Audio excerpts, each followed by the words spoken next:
فرشتے تسبیح کیسے کرتے ہیں؟ ناظرین، کیا آپ نے کبھی سوچا ہے کہ وہ سچائیاں جو نبی کریم صلی اللہ علیہ وآلہ وسلم نے سینکڑوں سال پہلے بیان کی تھی، آج کی سائنسی تحقیق سے ہم آہنگ کیسے ہیں؟ حالیہ سائنسی دریافت نے دنیا کے ماہرین کو اتنی شدت سے حیران کن حقیقت سے روشناس کرایا کہ وہ خود کہنے پر مجبور ہو گئے، یہ بالکل ویسا ہی ہے جیسا حدیث میں ذکر تھا۔ تو وہ حدیث کون سی تھی اور یہ نئی سائنس تحقیق کی بات کو ثابت کرتی ہے؟ جانیے اس ویڈیو میں اور خود دیکھیں کہ کیسے سائنس اور دین کی سچائیاں آپس میں جڑی ہیں۔ بسم اللہ الرحمن الرحیم۔ السلام علیکم ورحمۃ اللہ وبرکاتہ۔ ناظرین، اللہ رب العزت نے ہمیں عقل و فہم کی جو نعمت عطا کی ہے، اس کا استعمال کرتے ہوئے ہم روز بروز اس کائنات کو سمجھنے میں کامیاب ہو رہے ہیں۔ جتنا ہم سائنس کی دنیا میں ترقی کر رہے ہیں، اتنا ہی ہمیں دین اسلام کی صداقت اور حقیقت کا قوی ترین ثبوت ملتا ہے۔ یہ بات بالکل واضح ہو چکی ہے کہ جہاں انسان اپنی عقل و فہم کے ذریعے دنیا کی حقیقتوں کا ادراک کر رہا ہے، وہیں اس کی نظریں دین اسلام کی ہدایت کی طرف بھی متوجہ ہو رہی ہیں۔ آج تک کی سائنسی تحقیقیں یہ ثابت کرتی ہیں کہ نبی کریم صلی اللہ علیہ وآلہ وسلم کی وہ حدیث جو سینکڑوں سال پہلے کہی گئی تھی، آج بھی مکمل طور پر درست اور سچائی پر مبنی ہے۔ یہ سچائی صرف باتوں تک محدود نہیں ہے، بلکہ سائنس کے میدان میں ہونے والی تازہ ترین دریافتیں اس بات کا پختہ ثبوت ہیں کہ دین اسلام کے بیانات نہ صرف حق پر ہیں، بلکہ آج کی سائنسی فہم کے مطابق بھی پوری طرح درست ہیں۔ حالیہ سائنسی تحقیقیں اس بات کی گواہ ہیں کہ وہ باتیں جو نبی صلی اللہ علیہ وآلہ وسلم نے اپنے دور میں بیان کی تھیں، وہ ہمارے لیے آج بھی ہدایت کی راہ دکھا رہی ہیں۔ ایسی ہی ایک حالیہ سائنسی دریافت نے تمام ماہرین کو حیرت میں ڈال دیا ہے۔ یہ تحقیق ایک ایسی حقیقت کی جانب اشارہ کرتی ہے جو کئی صدیاں پہلے نبی کریم صلی اللہ علیہ وآلہ وسلم نے اپنے الفاظ میں بیان کی تھی۔ جب ان ماہرین نے اس نئی تحقیق کے نتائج پر نظر ڈالی تو بے اختیار یہ الفاظ ان کے منہ سے نکلے، یہ بالکل ویسا ہی ہے جیسا کہ حدیث میں ذکر کیا گیا ہے۔ تو سوال یہ پیدا ہوتا ہے کہ وہ حدیث کون سی ہے جس نے ان ماہرین کو یہ تسلیم کرنے پر مجبور کر دیا، اور یہ نئی سائنسی دریافت کس بات کی طرف اشارہ کر رہی ہے؟ آج کی اس ویڈیو میں ہم آپ کو اسی بات کا تفصیلی جواب دیں گے۔ ہم آپ کو بتائیں گے کہ وہ فرشتے جو اللہ کے عرش کو اٹھاتے ہیں، وہ کس طرح تسبیح کرتے ہیں اور کیسے ناسا نے اس تسبیح کو ریکارڈ کیا۔ یہ تحقیق نہ صرف سائنسدانوں کے لیے ایک چیلنج بن گئی، بلکہ یہ ہمارے ایمان کو بھی مضبوط کرتی ہے۔ لیکن اس سے پہلے اگر آپ ہمارے چینل پر نئے ہیں تو برائے مہربانی ہمارے چینل کو سبسکرائب کریں تاکہ آپ ہماری ہر نئی ویڈیو سے باخبر رہیں۔ ہمارے ساتھ جڑ کر آپ اس علم و تحقیق کی دنیا میں مزید گہرا سفر کر سکیں اور دین اسلام کے بارے میں نئے زاویے سے آگاہ ہو سکیں۔ ناظرین، حضرت محمد صلی اللہ علیہ وآلہ وسلم کو اللہ رب العزت نے حضرت جبرائیل علیہ السلام کے ذریعے شب معراج پر اپنے پاس بلایا۔ یہ ایک ایسا عظیم واقعہ ہے جسے انسان کی عقل و فہم سے ماورا سمجھا جا سکتا ہے۔ نبی کریم صلی اللہ علیہ وآلہ وسلم نے اس سفر کے دوران آسمانوں کو پار کیا اور اللہ کے عرش تک پہنچے۔ یہ سفر ایک ایسی حقیقت ہے جسے ہم جتنا جانتے ہیں وہ اتنا ہی نبی کریم صلی اللہ علیہ وآلہ وسلم کی حدیثوں اور تعلیمات کے ذریعے جانا گیا ہے۔ لیکن نبی صلی اللہ علیہ وآلہ وسلم نے اس سفر کے دوران جو مشاہدات کیے، وہ بھی ہمارے لیے بے شمار رہنمائی کا سبب بنے۔ جب نبی کریم صلی اللہ علیہ وآلہ وسلم اس عظیم سفر سے واپس آئے تو صحابہ کرام میں سے بہت سے لوگ بے چین تھے کہ وہ اس سفر کی تفصیل جان سکیں۔ وہ جاننا چاہتے تھے کہ نبی صلی اللہ علیہ وآلہ وسلم نے کس طرح آسمانوں کو پار کیا اور کس طرح کا تجربہ تھا۔ اس موقع پر نبی کریم صلی اللہ علیہ وآلہ وسلم نے اپنے صحابہ کو اس سفر کی تفصیلات بتائیں اور انہیں اس عظیم سفر کے بارے میں آگاہ کیا۔ اس دوران کچھ صحابہ کرام کا تجسس اور جوش بہت بڑا ہوا تھا۔ وہ نبی صلی اللہ علیہ وآلہ وسلم سے سوالات کرنے میں پیش تھے۔ ایک صحابی نے بے ساختہ سوال کیا، یا رسول اللہ صلی اللہ علیہ وآلہ وسلم، جب آپ براق جیسی تیز رفتار سواری پر سوار ہو کر آسمانوں اور خلاؤں کو پار کرتے ہوئے اللہ رب العزت کے، تو اس سفر کی آواز کیسی تھی؟ یہ سوال اپنی نوعیت میں ایک انتہائی گہری اور ذہانت کی نشاندہی کرتا ہے۔ صحابہ کرام نہ صرف اس سفر کی تفصیلات جاننا چاہتے تھے، بلکہ ہر وہ سوال پوچھنا چاہتے تھے جو ان کے دل میں آ رہا تھا۔ وہ جانتے تھے کہ نبی صلی اللہ علیہ وآلہ وسلم کے پاس وہ علم ہے جو اللہ کی طرف سے براہ راست ان تک پہنچا ہے، اور نبی صلی اللہ علیہ وآلہ وسلم کی زبان سے ہر سوال کا جواب حقیقت پر مبنی ہوتا تھا۔ جب نبی کریم صلی اللہ علیہ وآلہ وسلم نے یہ سوال سنا تو وہ مسکرائے اور فرمایا، جب میں معراج پر جا رہا تھا تو میں نے آسمانوں اور خلا میں کوئی ایسا کونا نہیں دیکھا جہاں 4 انگلیوں جتنی جگہ خالی ہو اور وہاں کوئی فرشتہ موجود نہ ہو۔ نبی صلی اللہ علیہ وآلہ وسلم نے اس بات سے واضح کیا کہ اللہ رب العزت نے ہر جگہ، ہر کونے، ہر خلا میں بے شمار فرشتے پیدا کر رکھے ہیں، اور ان کا کام صرف اللہ کی تسبیح کرنا ہے۔ ہر فرشتہ اللہ کی حمد و ثنا میں مشغول ہے، اور ان کی تسبیح کا یہ عمل نہ ختم ہونے والا ہے۔ اس تفصیل سے یہ بات بھی سمجھ آتی ہے کہ اللہ رب العزت کے ہر حکم کی تعمیل میں کوئی کسر باقی نہیں رہتی، اور ہر فرشتہ اپنی عبادت میں غرق ہے۔ یہ واقعہ نہ صرف نبی کریم صلی اللہ علیہ وآلہ وسلم کی معراج کی عظمت کو بیان کرتا ہے، بلکہ ہمیں یہ سبق بھی ملتا ہے کہ اللہ کی حکمت اور قدرت ہر جگہ موجود ہے، اور اس کی عظمت کا کوئی حد نہیں۔ نبی کریم صلی اللہ علیہ وآلہ وسلم کی یہ حدیث ہمارے ایمان کو مزید پختہ کرتی ہے کہ اللہ کی مخلوق کی عبادت کا کوئی وقت یا مقام نہیں ہے، بلکہ یہ ہر لمحہ جاری رہتا ہے، اور یہ ہمیں اللہ کی بے پناہ قدرت اور عظمت کا شعور دلاتی ہے۔ یقیناً اس سوال اور اس کے جواب سے ہمیں اللہ کی مخلوق کی عظمت اور اس کی عبادت کے طریقوں کا ایک نیا زاویہ ملا، جس سے ہمارا ایمان مزید مضبوط ہوتا ہے۔ نبی کریم صلی اللہ علیہ وآلہ وسلم نے مزید فرمایا کہ جب میں سفر معراج پر جا رہا تھا اور آسمانوں کی سیر کر رہا تھا تو میں نے محسوس کیا کہ تمام آسمان اس قدر لرز رہے تھے جیسے وہ ابھی زمین پر گرنے والے ہیں۔ یہ منظر بہت ہی عجیب اور حیرت انگیز تھا۔ جب صحابہ کرام نے یہ سنا تو وہ نبی کریم صلی اللہ علیہ وآلہ وسلم سے تعجب سے سوال کرنے لگے، یا رسول اللہ صلی اللہ علیہ وآلہ وسلم، یہ اتنے مضبوط اور وسیع آسمان کس طرح چٹک سکتے ہیں؟ اس پر نبی کریم صلی اللہ علیہ وآلہ وسلم نے جواب دیا کہ فرشتوں کی تعداد اتنی زیادہ ہے کہ جب وہ مل کر اللہ رب العزت کی تسبیح اور حمد کرتے ہیں تو ان کی آوازوں سے آسمان لرزنے لگتا ہے۔ اس بات کو نبی صلی اللہ علیہ وآلہ وسلم نے اس سفر کے دوران اپنے مشاہدات میں بیان فرمایا تھا۔ یہ واقعہ نبی صلی اللہ علیہ وآلہ وسلم کی معراج کے سفر کی حقیقت کو واضح کرتا ہے اور ہمیں بتاتا ہے کہ آسمان کی حقیقت اور فرشتوں کی عبادت کس قدر عظیم ہے۔ اب آپ سوچیں کہ یہ بات صدیاں پہلے کہی گئی، جب سائنسی تحقیق اس بات کو سمجھنے سے بھی بہت دور تھی، لیکن آج سائنس نے اس بات کو تسلیم کیا ہے اور حقیقت کو سامنے لایا ہے۔ چند سال قبل سائنسدانوں کا ماننا تھا کہ خلا میں چونکہ کسی بھی قسم کا مادہ موجود نہیں ہوتا جس میں آواز سفر کر سکے، تو وہاں پر آواز کا سننا ممکن نہیں ہو سکتا۔ اس نظریے کے مطابق خلا میں کسی بھی قسم کی آواز کو سننا ناممکن تھا۔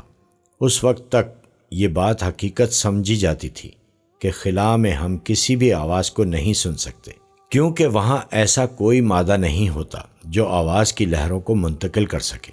تاہم سائنس کی ترقی نے اس نظریے کو بدل دیا۔ لیکن اگر خلا میں آواز سنائی دے سکتی تو وہ آواز کیسی ہوتی؟ ہم جانتے ہیں کہ سیارے اور ستارے اپنے مدار میں انتہائی تیز رفتار سے گردش کرتے ہیں۔ ہمارے سورج کا منظر بھی حیرت انگیز ہے، کیونکہ ہر لمحے میں کھربوں ٹن مادہ جلتا ہے اور دھماکوں کی شدت سے ہائیڈروجن گیس ہیلیم میں تبدیل ہو جاتی ہے۔ اس کی آواز انتہائی بلند اور خوفناک ہوتی ہے۔ اسی طرح ہماری ملکی وے گلیکسی میں موجود اربوں اور کھربوں ستاروں کی آواز کیا ہوگی؟ ان سوالات کا جواب سائنسدانوں نے تلاش کیا۔ سائنسدانوں نے ان ستاروں اور سیاروں کی فریکوینسیز کا باغور مشاہدہ کیا اور پھر ایک خاص کمپیوٹر پروگرام کی مدد سے ان فریکوینسیز کو اس طرح ترتیب دیا کہ ہمیں وہ آواز سنائی دے سکے جو خلا کی آواز کی شکل میں ظاہر ہو۔ یہ آواز بہت بلند، گونجتی ہوئی اور ایک مخصوص ریتھم میں محسوس ہوتی ہے، جیسے کئی لوگ مل کر کوئی تسبیح کر رہے ہوں۔ جب ان سائنسدانوں کے گروہ نے اس آواز کو سنا، ان میں سے ایک سائنسدان بے اختیار بولا، یہ تو بالکل ویسا ہی ہے جیسے مذہبی کتابوں میں لکھا ہے کہ فرشتے اللہ کی تسبیح اور حمد بیان کرتے ہیں۔ یہ بیان سائنسدان کا بے ساختہ رد عمل تھا، لیکن یہ بیان حقیقت پر مبنی تھا۔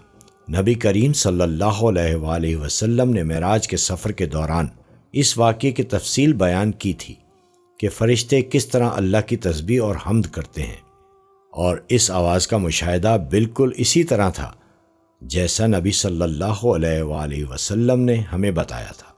آج کے سائنسدانوں کا یہ انکشاف نبی صلی اللہ علیہ وآلہ وسلم کے الفاظ کے عین مطابق تھا، اور یہ ہمارے ایمان کو مزید پختہ کرتا ہے کہ دین اسلام کی صداقت اور سچائی میں کوئی شک نہیں ہے۔ ناظرین، فرشتوں اور ان کی تسبیح کے بارے میں کچھ اہم باتیں آپ کے ساتھ شیئر کرنا چاہیں گے۔ جیسا کہ آپ جانتے ہیں، فرشتے ایک نورانی مخلوق ہیں جنہیں ان کی اصل شکل و صورت میں صرف انبیاء اور رسول علیہ السلام ہی دیکھ سکتے ہیں۔ اس کی وجہ یہ ہے کہ ان کی موجودگی ہمارے لیے نظر آنا ممکن نہیں، اور یہی وجہ ہے کہ ہمارے ارد گرد بے شمار فرشتے اللہ کی مختلف کاموں میں مصروف ہیں، لیکن ہمیں ان کا مشاہدہ نہیں ہو پاتا۔ تاہم اگر وہ کسی انسانی شکل میں آ کر ہمارے سامنے آئیں تو ہم انہیں دیکھ سکتے ہیں۔ فرشتوں کی تخلیق اور ان کے درجات میں بھی اختلاف ہے۔ بعض فرشتے بڑے ہیں تو کچھ چھوٹے، ان میں سے بعض کے 2 پر ہیں جبکہ بعض کے 600 تک پر ہیں۔ قرآن مجید کی سورہ فاطر میں اللہ تعالیٰ نے فرمایا، اللہ ہی کے لیے تمام تعریفیں ہیں جو آسمانوں اور زمین کا پیدا کرنے والا ہے، اور 2 3 4 پروں والے فرشتوں کو اپنا پیغام رسان بنانے والا ہے۔ فرشتوں کے بارے میں جو مزید معلومات ہمیں ملتی ہیں وہ نہایت حیرت انگیز ہیں۔ جن فرشتوں نے عرش اٹھایا ہوا ہے ان کے بارے میں سیدنا نبی اکرم صلی اللہ علیہ وآلہ وسلم نے فرمایا کہ مجھے ان میں سے ایک فرشتے کی قد و قامت بیان کرنے کی اجازت دی گئی ہے، اور اس کا جسم اتنا عظیم ہے کہ اس کے کان کی لو سے کندھے تک کا درمیانی فاصلہ 700 سال کی مسافت کے برابر ہے۔ ایک اور حدیث میں سیدنا انس رضی اللہ تعالی عنہ سے مروی ہے کہ نبی اکرم صلی اللہ علیہ وآلہ وسلم نے فرمایا، عرش کو اٹھانے والے فرشتوں میں سے ایک فرشتے کے بارے میں مجھے یہ بتانے کی اجازت دی گئی ہے کہ اس کے پاؤں سب سے نچلی 7ویں زمین میں ہیں، اور اس کے کندھوں پر عرش ہے۔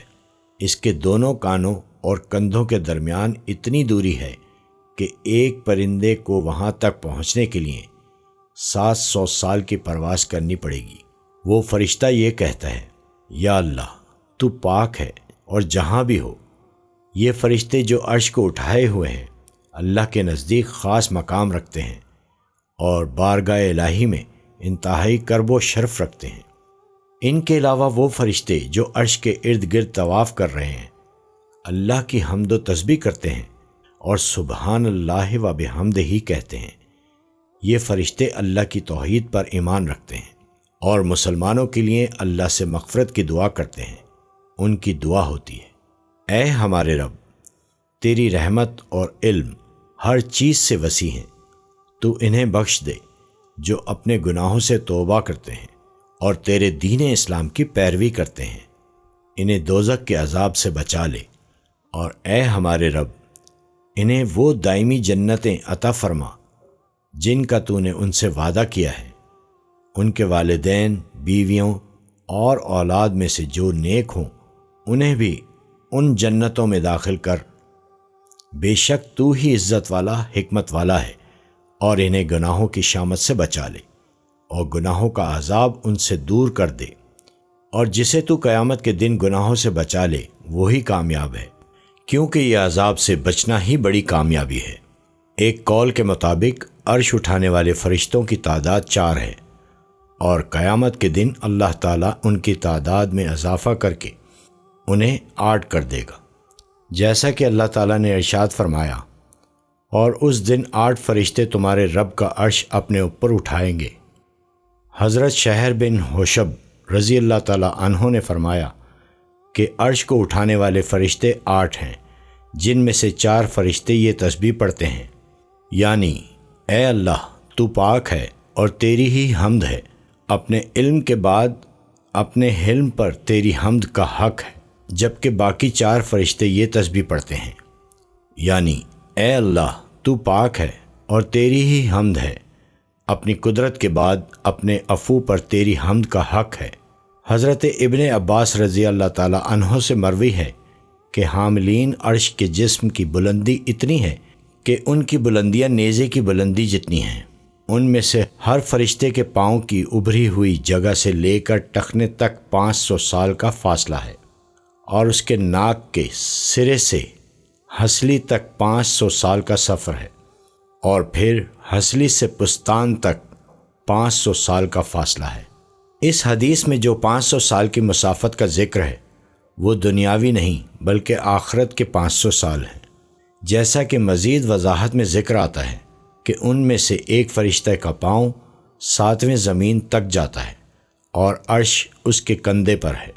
حضرت ابو ہریرہ رضی اللہ تعالیٰ عنہ سے مروی ہے کہ رسول اللہ صلی اللہ علیہ وآلہ وسلم نے فرمایا کہ مجھے یہ بتانے کی اجازت دی گئی ہے کہ ایک فرشتے کا پاؤں 7ویں زمین تک پہنچا ہوا ہے اور عرش اس کے کندھوں پر ہے۔ وہ یہ کہہ رہا ہے، اللہ کی ذات پاک ہے، آپ جہاں تھے، جہاں ہیں اور جہاں ہوں گے۔ حضرت جابر رضی اللہ تعالیٰ عنہ سے مروی ہے کہ نبی اکرم صلی اللہ علیہ وآلہ وسلم نے فرمایا، مجھے اجازت دی گئی ہے کہ میں ایک ایسے فرشتے کا ذکر کروں جو عرش کو اٹھانے والوں میں شامل ہے، جس کے پاؤں سب سے نیچی زمین تک پہنچتے ہیں، اس کا سینگ عرش پر ہے اور اس کے کان کی لو سے کندھے تک کا فاصلہ 700 سال کے برابر ہے۔ وہ فرشتہ یہ کہہ رہا ہے، اے اللہ تیری ذات پاک ہے، تو جہاں بھی ہے، تیرا ہر فعل پاک ہے۔ اسی طرح قرآن و حدیث میں یہ ذکر آیا ہے کہ جنات، انسان اور فرشتے اللہ کی مخلوق ہیں، اور اللہ نے ان سب کو مختلف شکلوں اور ذاتیات سے تخلیق کیا ہے، جیسا کہ اللہ تعالیٰ کا فرمان ہے، یہ لوگ کہتے ہیں کہ رحمان کے پاس اولاد ہے، سبحان اللہ، بلکہ فرشتے اللہ کے بندے ہیں جنہیں عزت دی گئی ہے، وہ اللہ کے حکم کے بغیر کچھ نہیں بولتے، اور کچھ حکم دیا جاتا ہے وہ اس پر عمل کرتے ہیں۔ الزخرف 19۔ مزید یہ کہ قرآن میں فرمایا گیا ہے کہ وہ جو جہنم پر مقرر ہیں ان فرشتوں کا مزاج بہت سخت ہے، وہ اللہ کے کسی حکم پر نافرمانی نہیں کرتے اور صرف وہی کرتے ہیں جو ان کے لیے حکم دیا گیا ہے۔ التحریم نمبر 6۔ ناظرین، یہ تمام حدیثیں اور آیات ہمیں بتاتی ہیں کہ عرش اٹھانے والے فرشتوں کو بھی یہ علم نہیں ہے کہ اللہ تعالیٰ کہاں ہے، کیونکہ اللہ کی ذات ہر قسم کے ادراک سے بالا تر ہے۔ اللہ تعالیٰ کی موجودگی کا کوئی بھی تصور انسانی عقل سے باہر ہے، اور وہ عرش پر مستوی ہیں۔ ناظرین، یہ تھا فرشتوں اور ان کی تسبیح کا ذکر، جسے ہم نے قرآن و حدیث کی روشنی میں آپ تک پہنچانے کی کوشش کی ہے۔ اب ہم بات کرتے ہیں سائنس کی ایک حیرت انگیز دریافت کے بارے میں، جس نے سائنسدانوں کو بہت سوچنے پر مجبور کر دیا ہے۔ یہ دریافت اس قدر شاندار ہے کہ سائنسدانوں کا کہنا ہے کہ کائنات جو آواز سے مکمل طور پر محروم ہے، یہ خود ایک بہت بڑی نعمت ہے۔ جب سائنسدانوں نے سورج کا تفصیلی مشاہدہ کیا اور اس کی فریکوینسی کو ایک خاص سافٹ ویئر کے ذریعے آواز میں تبدیل کیا تو یہ آواز اتنی خوفناک اور تیز تھی کہ سائنسدانوں نے بے اختیار کائنات کے خالق کا شکر ادا کیا جس نے خلا کو آواز کے گزرنے سے روک دیا۔ سائنسدانوں کا کہنا ہے کہ اگر خلا میں آواز گزر سکتی تو سورج کی آواز اتنی بھیانک ہوتی کہ اس کی وجہ سے زمین پر کوئی بھی زندگی وجود میں نہ آ سکتی۔ اگر کبھی ایسا حادثہ ہوا کہ خلا میں کوئی ایسا مادہ وجود میں آیا جو آواز کو ٹرانسفر کر سکے تو سورج کی خوفناک آواز کی وجہ سے زمین پر موجود تمام جاندار فوراً موت کے شکار ہو جائیں گے۔ اب ہم بات کرتے ہیں کہ ہمارا دین اسلام اس بارے میں کیا کہتا ہے۔ ہم جانتے ہیں کہ قیامت کے دن حضرت اسرافیل علیہ السلام سور پھونکیں گے اور اس آواز کو اللہ تعالیٰ پوری کائنات میں ٹرانسمیٹ کرنے کا حکم دے گا۔ اس آواز کے نتیجے میں زمین پھٹ جائے گی، سمندروں میں آگ لگ جائے گی اور پہاڑ ریزہ ریزہ ہو کر روئی کی طرح اڑنے لگیں گے۔ قرآن مجید میں قیامت کی وقوع کی حالت کو اس طرح بیان کیا گیا ہے، یاد رکھو جب قیامت آ جائے گی تو کسی کے لیے اسے جھٹلانے کا کوئی امکان نہ ہوگا۔ وہ زمین لرزنے لگے گی اور پہاڑ ریزہ ریزہ ہو کر غبار بن کر اڑ جائیں گے۔ الواقعہ دوسری جانب سائنس اور پورے عمل کو سائنسی قیامت کے طور پر بیان کرتی ہے۔ سائنسی قیامت سے مراد وہ سائنسی وجوہات ہیں جن کی بنا پر ہمارا سیارہ زمین مکمل طور پر تباہ ہو جائے گا۔ سورج اور دیگر ستاروں میں موجود مادے کا بیشتر حصہ ہائیڈروجن پر مشتمل ہے۔ ہائیڈروجن کی مسلسل نیوکلیئر ایٹمی دھماکوں کی وجہ سے روشنی اور حرارت کا وسیع اخراج ہوتا ہے جس سے سورج چمکتا نظر آتا ہے۔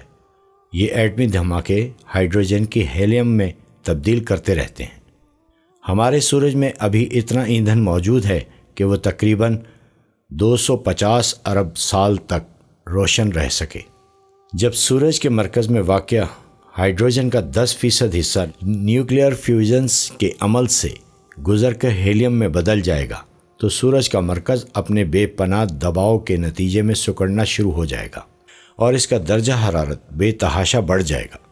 اس دوران ہیلیم جلنا شروع ہو جائے گا جس سے کاربن پیدا ہو کر سورج کے مرکز میں جمع ہو جائے گا۔ ہائیڈروجن اور ہیلیم کے جلنے کا یہ عمل سورج میں انتہائی حرارت پیدا کر دے گا جس کے نتیجے میں زوردار دھماکے ہوں گے اور سورج کی بیرونی سطح پھول جائے گی۔ جب سورج سرخ زخام میں تبدیل ہوگا تو وہ پھول کر عطارد اور زہرہ کی مدار تک پہنچ جائے گا۔ اس سے یہ دونوں سیارے سورج میں گر کر اس کی کمیت کا حصہ بن جائیں گے۔